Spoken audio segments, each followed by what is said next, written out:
The first snow came in the small hours, silent, without fanfare.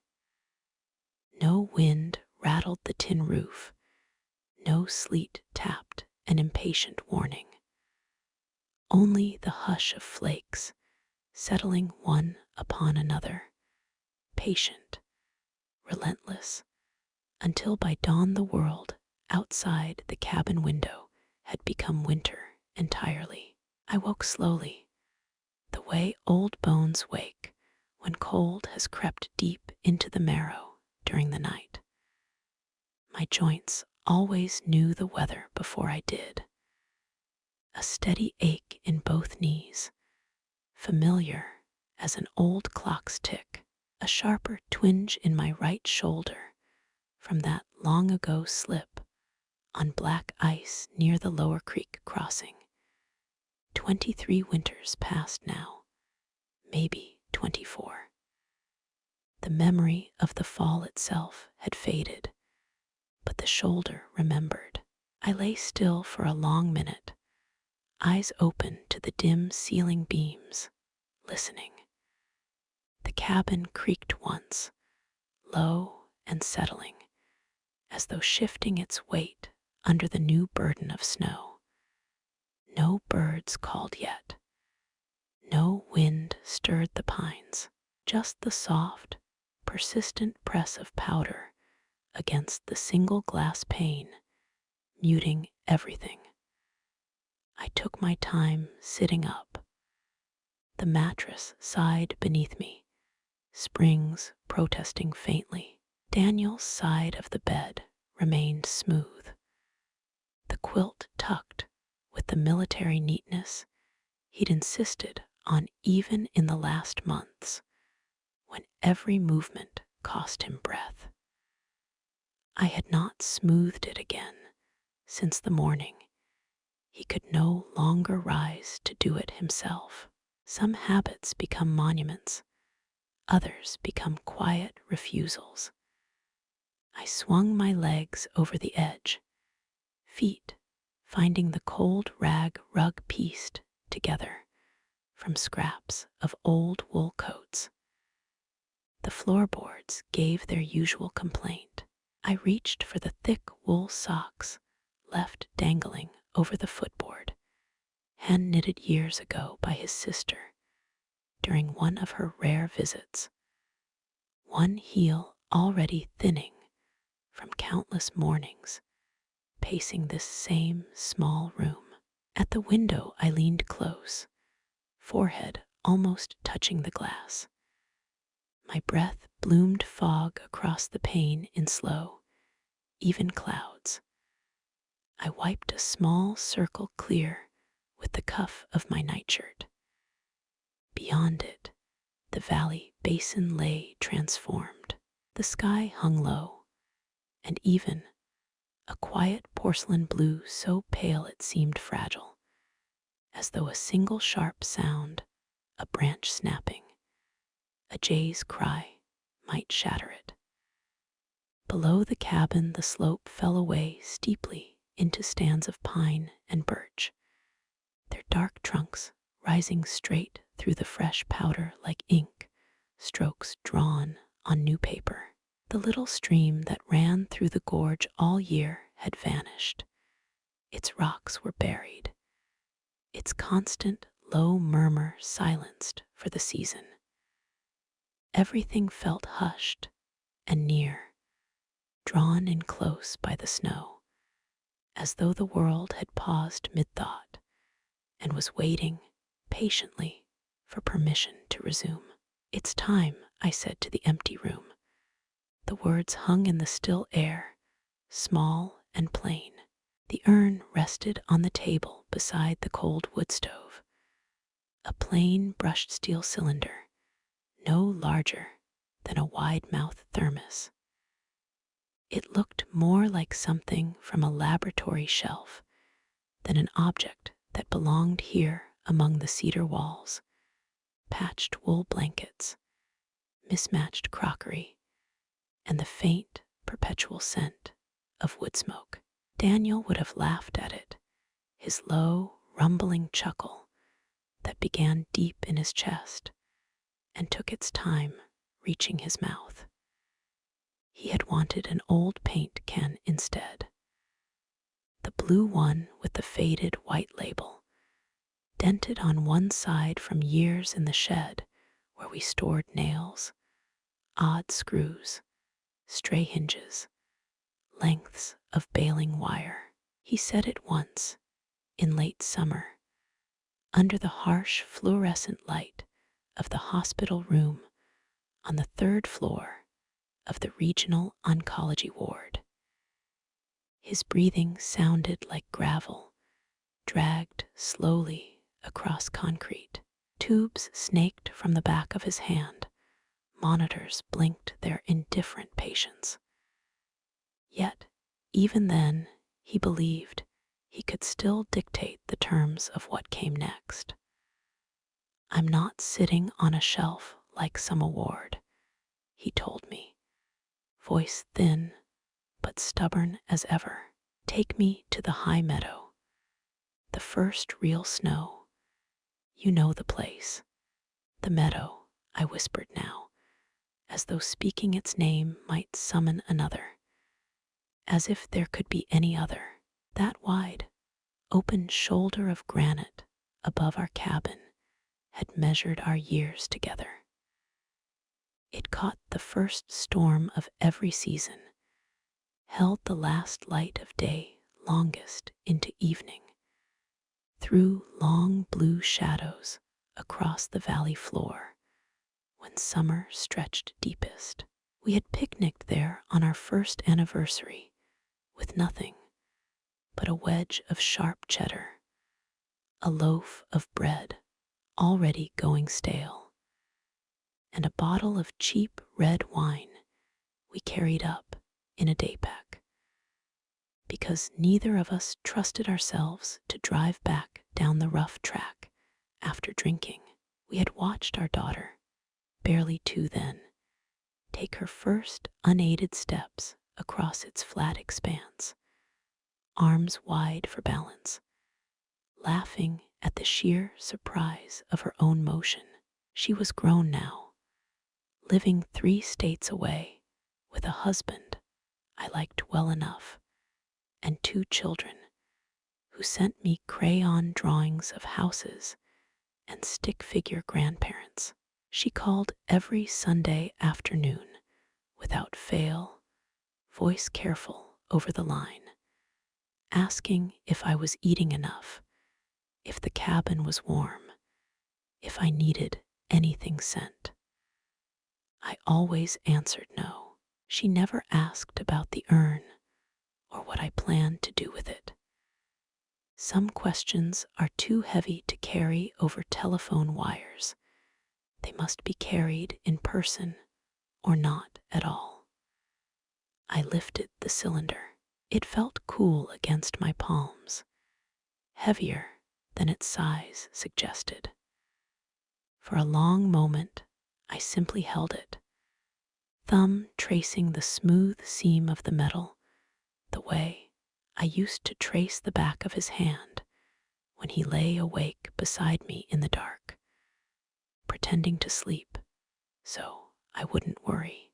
I had expected grief to arrive in great tearing waves, something violent and cleansing. Instead, it came quietly, like snow falling through darkness, steady, accumulating flake by flake, impossible to brush away entirely. Everything once sharp and certain had softened over months into pale echoes of a life that no longer quite fit the shape I had become. Outside, a Stellar's jay dropped suddenly from a snow-laden branch to the porch rail, a vivid streak of blue against all the white and gray. It tilted its crested head, peered through the glass at me with one bright, unblinking eye, shook snow from its feathers in a quick, decisive shiver, and lifted away again into the pines. I watched its path until it vanished among the dark trunks. Daniel had always liked the jays. Thieves and clowns, he called them fondly, but at least they're honest about both. I crossed the room in slow steps. The fire had died hours earlier.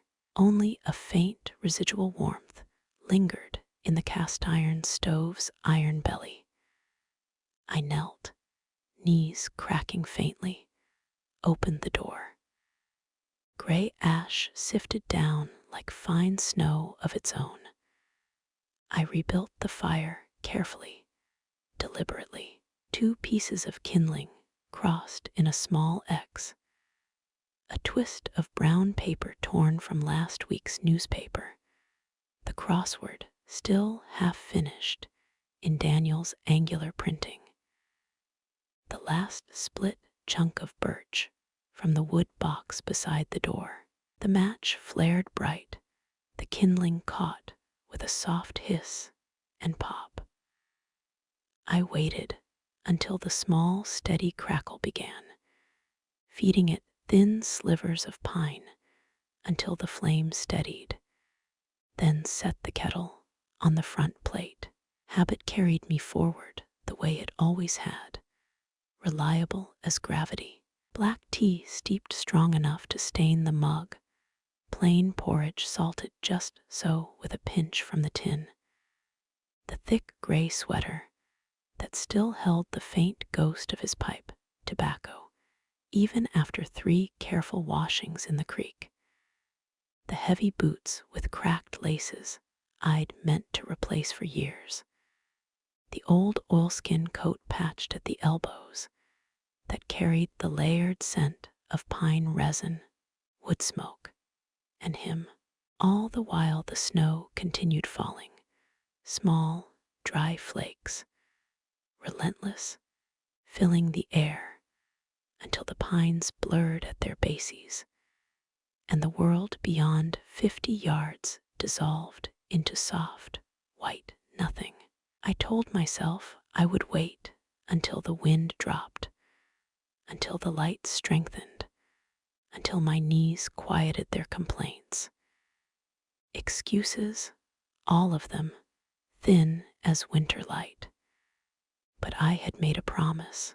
I remembered the exact date, August 17th, the exact words spoken in that sterile room smelling of antiseptic and wilted flowers. The nurse had hovered at the doorway, holding a tray with untouched lime jello quivering in its cup, and a plastic tumbler of melting ice chips, her face composed in the careful sorrow professionals learned to wear. Daniel had turned his head on the thin pillow neck cord standing out, that familiar stubborn spark still burning in his eyes despite the hollows beneath them, despite everything. "First snow," he said, voice rasping. "Swear it, Mara." I hadn't wanted to lock the future down so tightly. I had hoped childishly, perhaps, that if I left the door ajar, he might still walk through it one morning, boots thumping on the porch boards, snow melting off his shoulders in small dark drops, as though time could be reasoned with if you were stubborn enough and loved hard enough. Instead, I heard myself answer, low and steady, "I swear." The kettle began its low whistle, rising slowly. I poured water over the tea bag in his favorite mug, the heavy ceramic one with the worn moose silhouette. Antlers almost rubbed smooth from years of thumbs tracing them absent-mindedly while he thought.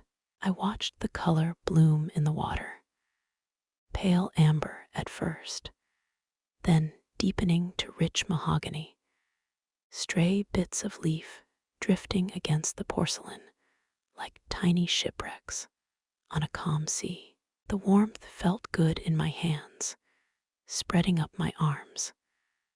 I carried the mug to the table and sat, staring at the urn beside it. He always knew, I said aloud to the quiet room. I thought of him in the good years, not the narrow hospital ones framed by bed rails, tubes, and beeping machines that measured life in numbers, but the years before. The years when he came down from the meadow, with new snow crusting his beard like sugar, wearing that quiet look that meant the world had let him glimpse something small and true and private. He was never one for long speeches or explanations. He carried his happiness the way he carried split wood, close to the body, shoulders rounded protectively, no wasted motion. I would watch him from the doorway sometimes, arms full of birch or pine, pausing on the step while his boot print melted slowly into the snow. And I would know without asking that he had seen something that marked him that day. A martin, he might say if I pressed gently, up on the ledge near the split boulder. Tracks where you'd swear nothing could cross without wings. Or, there's a pine up there growing straight out of the rock face. No soil at all, just roots drinking straight from stone. Or nothing at all. Just that shy, crooked smile, the one that had first caught me 37 years earlier, outside a hardware store in Missoula when I was 24, and he was 26, and neither of us had any business buying a cabin we could barely afford on carpenter wages and part-time library shifts. We hadn't planned to stay. The place was meant to be temporary, a weathered gray box perched on stilts over uneven ground, bought sight unseen because no one else wanted it, and the price was low enough to risk. No electricity, the realtor had warned flatly. No plowed winter road. Water running tea-colored every spring thaw from tannins in the watershed. We stood inside that first day, floor tilting, noticeably toward the stove, wind slipping under the door like an unwelcome guest testing the latch. And I thought, clear as day, this will never work. Then Daniel opened the back door onto the small clearing.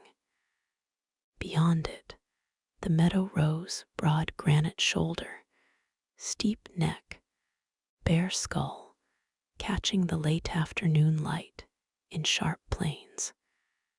The sky felt close enough to touch if you stood on tiptoe. Look, he said simply, no flourish, no persuasion. I looked. The mountain stood there without excuse or apology, solid and unconcerned. He was already part of it in that moment, that unyielding rise, that refusal to yield to weather or time or common sense. We came back every winter after that, and every summer, and every season in between, until the children were grown and gone to their own lives.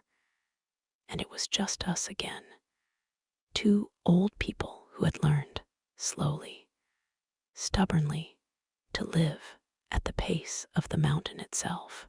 I finished the tea slowly, letting the warmth settle deep. Set the empty mug down with a soft clink. Slipped the urn into the old canvas rucksack he had carried on every climb since we were young, the straps dark and stiff from decades of sweat and weather. One buckle patched with baling wire after that black bear tried to make off with it in the fall of '98 while we were burying higher up.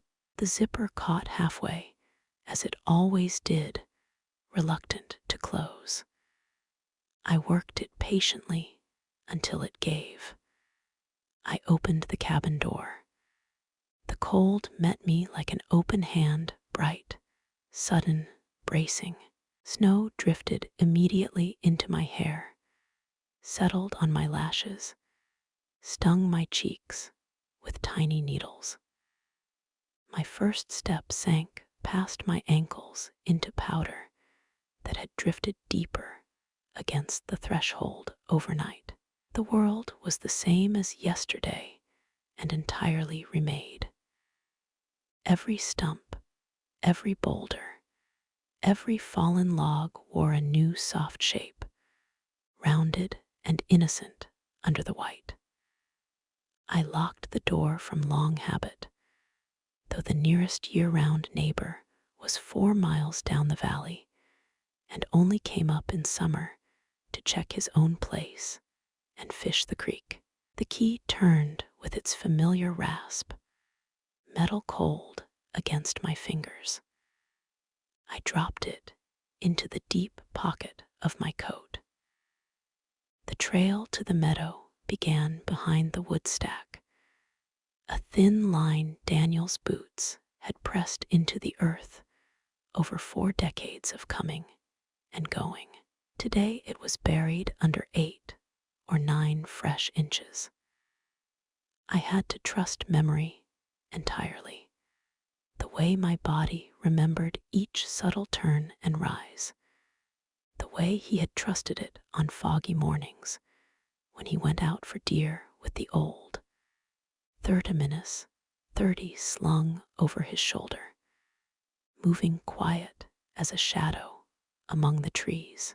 I pushed through the first stand of pines. Under their branches, the snow was lighter, a fine dusting on dark needles that caught what little diffused light reached through. My boots found the old grooves worn into stone and root, the hidden ribs of the trail. The pack pulled steadily at my shoulders. The urn pressed against my spine through the canvas, a steady, cool, insistent weight. One step, then another. My breath found its rhythm after the first steep pitch, thin mountain air in, white cloud out, steady as a metronome. Halfway up the memory came unbidden another climb, early October years ago, the birches blazing yellow so bright it almost hurt to look at them. We had stopped to rest at the same flat rock where the trail made its sharp switchback. "If I die up here," he said then, half joking, leaning on the staff he'd cut from ash the previous spring, "don't haul me down. Leave me for the ravens. They've got to eat too." "You're not dying," I answered without hesitation. It was easy to say then. He was still lean muscle under sun-dark skin, beard mostly black with only threads of gray at the edges, eyes the color of wet slate after rain. Death felt like an unwelcome stranger on the trail, someone you could outwalk if you kept moving briskly. "I'm just saying," he told me, squinting up toward the open ridge. "Animals don't carry each other home. Doesn't make sense. Let the mountain have what it wants." Now, breaking trail through fresh powder, breath coming harsh in the stillness, thighs already burning from the effort, I muttered under my breath, "You got half of what you asked for, stubborn man." The trees began to thin as the elevation rose. They grew smaller, more twisted by wind, then stopped altogether at the edge of the timberline. The slope sharpened noticeably. Here the snow lay deep and untouched, a white sea broken only by occasional dark outcrops of granite pushing through like bones. My boots kicked deliberate steps. I probed ahead with the toe of each one, searching for anything solid beneath the deceptive white. The wind came straight down from the high ridges now, cold and steady, stinging my eyes until tears froze at the corners and had to be blinked away. At a flatter bench of rock, I stopped to catch my breath properly. Far below, the cabin was only a small dark rectangle against the snowfield, chimney trailing a thin thread of smoke that bent sideways in the gusts before fraying into nothing. I would return to a cold house later. The thought no longer frightened me. Cold had become familiar, almost companionable. I eased the pack off my shoulders with care. My fingers, clumsy now from cold, fumbled the reluctant zipper. The metal bit into skin through my gloves. I pulled the urn free and held it barehanded until the initial ache dulled to nothing. "How do you want this?"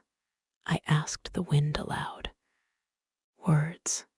Something pretty, quick and clean. The wind only pressed harder, driving snow sideways in thin veils across my face. He had never liked ceremony of any kind. At our wedding, his cousin, earnest and newly ordained, had attempted a long toast full of winding metaphors about journeys and anchors, and two hearts beating as one forever. Later that night, in the rented room above the tavern that smelled of laundry soap and old pine boards, Daniel had shaken his head as we lay tangled in sheets, still laughing quietly at the excess. "If anybody's got the map to all this," he said, gesturing vaguely at the ceiling, at us, at life, "they forgot to give it to me." "You're not even a little curious?" I asked, tracing the raised scar on his forearm from the chainsaw slip in the summer of '89. He shrugged, rolling up his sleeves even though we were already undressed. "The day was long enough. I don't need poetry to tell me what I already feel." So I skipped the words now. I twisted the lid. It came free with a small metallic protest, threads scraping.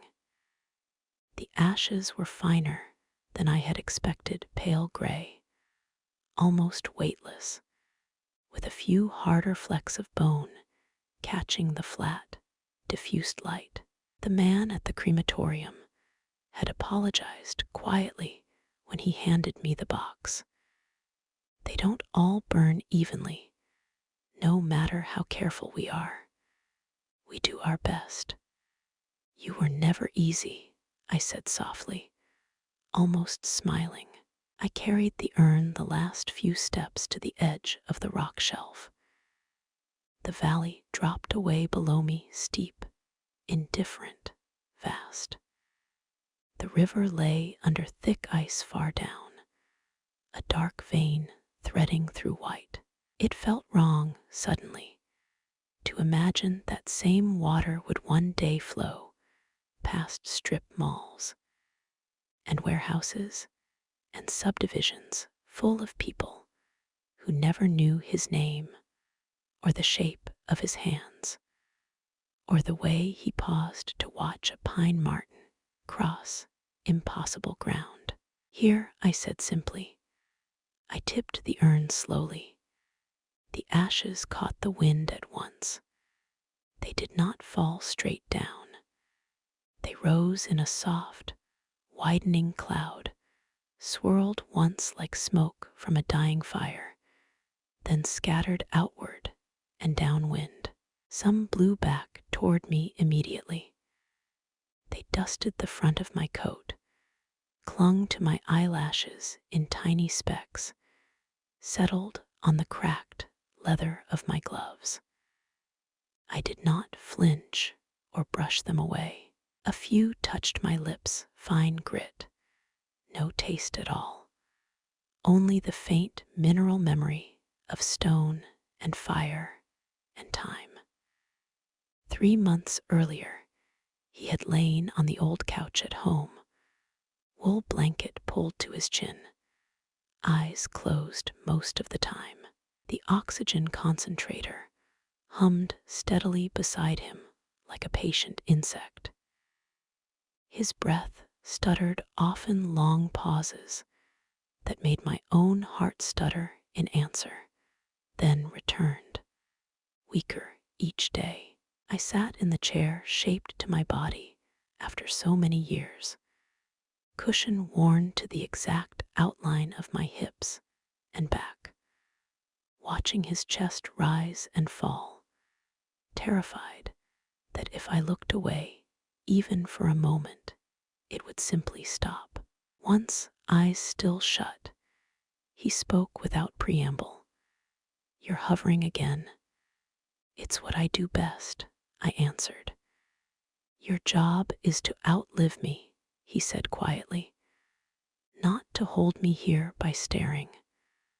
I wiped my face now with the back of my glove. The last pale drift of him moved downwind, seeking cracks in granite, spaces under bark, hollows where snowshoe hares would burrow when dusk came. I looked along the frozen lip of the meadow.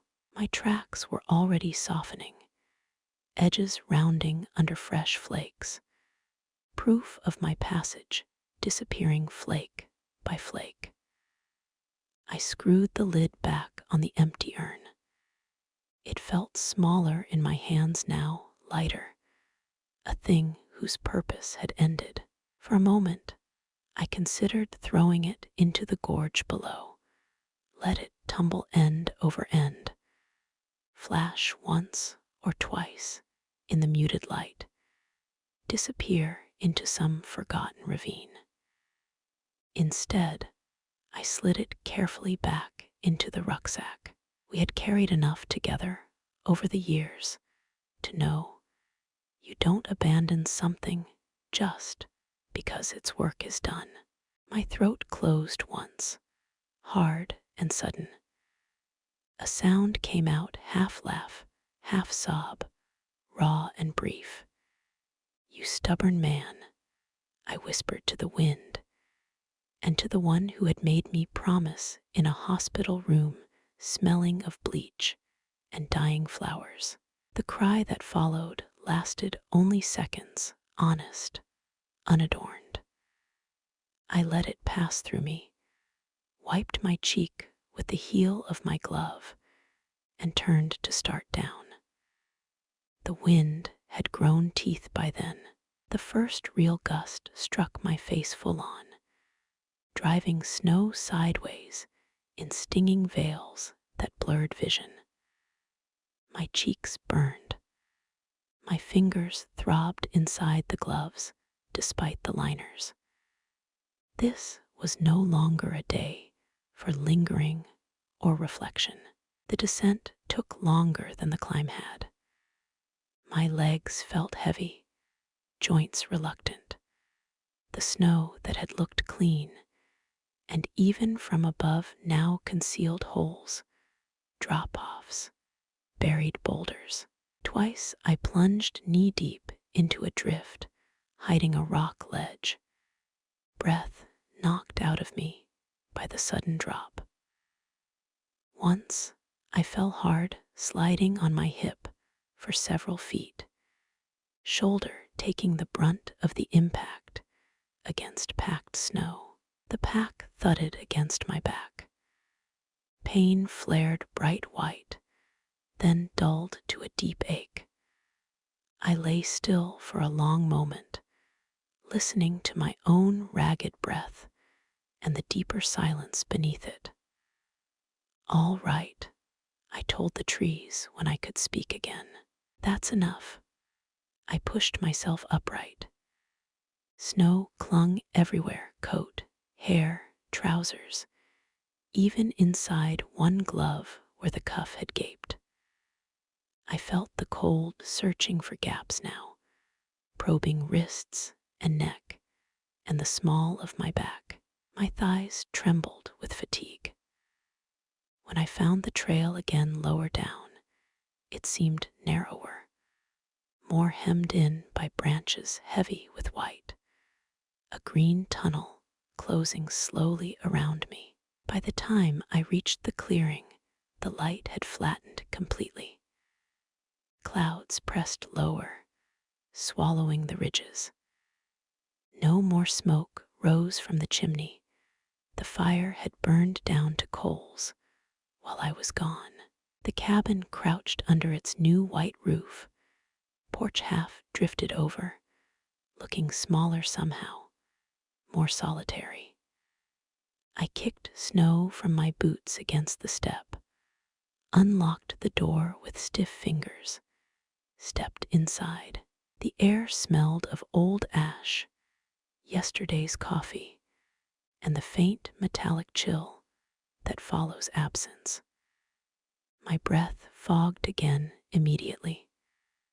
My knees protested loudly as I shrugged off the pack and let it fall with a soft thud onto the floorboards.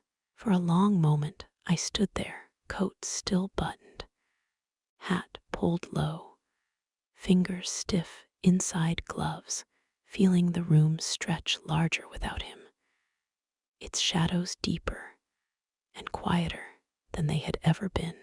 Then the old routines returned, quiet and reliable as ever.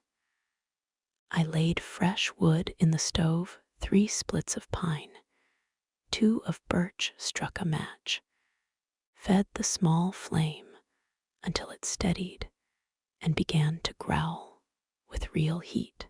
I hung my coat and hat on their pegs by the door, refilled the kettle from the bucket, by the sink, water still cold enough to hurt teeth, stepped out of the heavy boots and into the fleece-lined slippers that still held the ghost of his larger feet worn at the heels from years of standing at the stove making breakfast on winter mornings. The window drew me back as it always did. I crossed to it with the fresh mug in hand, steam rising in slow curls, carrying lemon and wood smoke. The glass clouded instantly. I cleared a circle with the side of my fist, larger this time. The snow had thickened while I was gone. The world outside had lost all definition. Trees had become soft smudges, trunks reduced to faint vertical strokes, branches dissolving into white haze. Even the meadow had vanished entirely.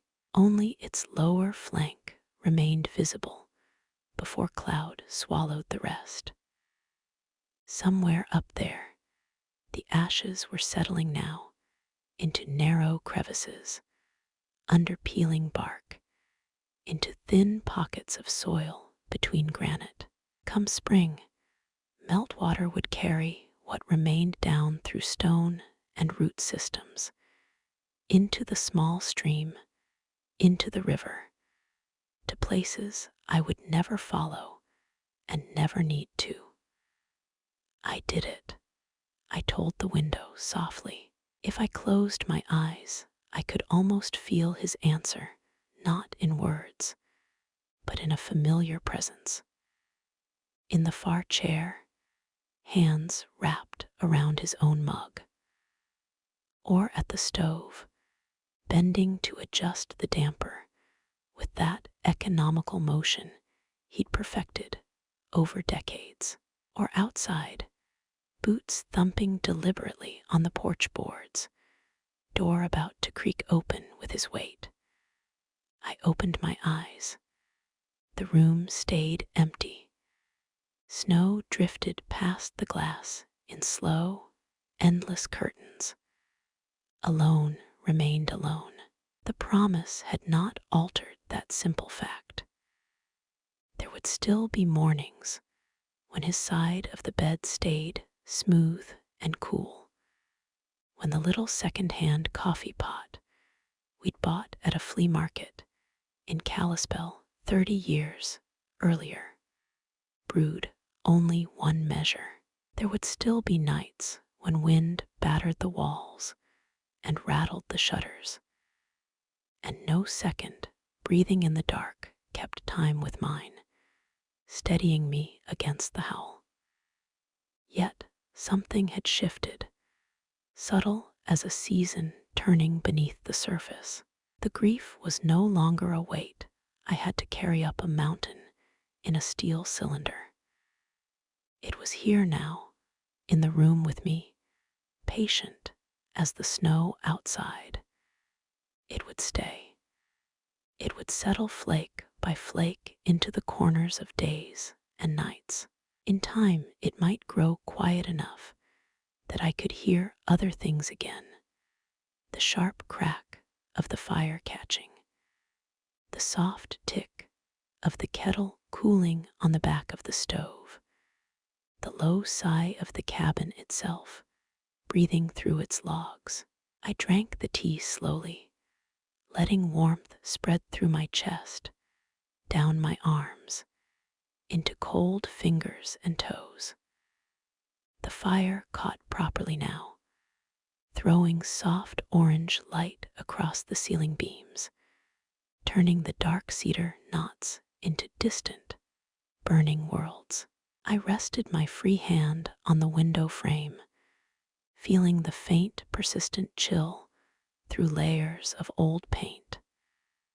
Outside, the snow continued without hurry. It took the world exactly as it found it: rock, stump, roof, ridge, and covered it, flake by patient flake. Somewhere above the tree line, the man I had loved for nearly 4 decades had joined that quiet, endless labor. Goodbye, I said to him, to the life we had carried together up and down this mountain for so long. The word settled inside me at last, finally taking its full, simple shape. I stood at the window until the light failed completely, until the glass reflected the room more clearly than the white world beyond. My reflection looked back, lined face, hair pulled back in its usual loose knot, eyes steady in the firelight, someone familiar and almost a stranger now. Behind her, the snow kept falling, soft and without haste. I turned away from the window at last. The stove murmured contentedly. The kettle hissed faintly as it cooled. I crossed to the table, picked up the empty rucksack, and set it carefully beside the chair where he used to sit with his feet up on the low stool, pipe in hand, watching the same fire. Tomorrow, I would split more wood from the pile behind the shed. Tomorrow, I would sweep snow from the porch before it drifted higher against the door. Tomorrow, the snow would still be here, deeper perhaps, and I would still be here too, moving through the small, necessary motions of a day. For now, though, I simply sat in my chair by the stove. The firelight moved slowly across the walls. The cabin held me the way it always had, small, warm, stubborn against the cold and the dark. And outside, flake by flake without hurry, the mountain kept its own ancient promise.